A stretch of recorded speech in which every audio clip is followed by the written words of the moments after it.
Well, Jeff, more than 325 people received juror notices for this trial, but less than 50% of them actually showed up here at the courthouse today. One of the defense attorneys told me it's the lowest juror turnout he's ever seen for a trial here in Spalding County. Now, when court began this morning, the judge said ideally he wanted a jury selected in time for opening arguments to begin Wednesday at 9 a.m.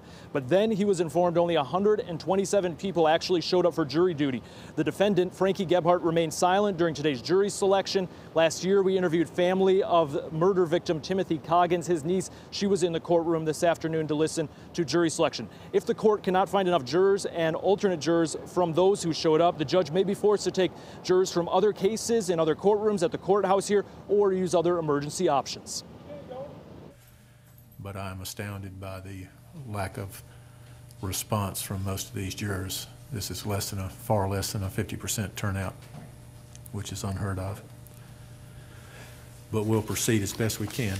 Worst case scenario is that we delay the finalization of the jury selection till Monday when we have fresh jurors coming in to add to this.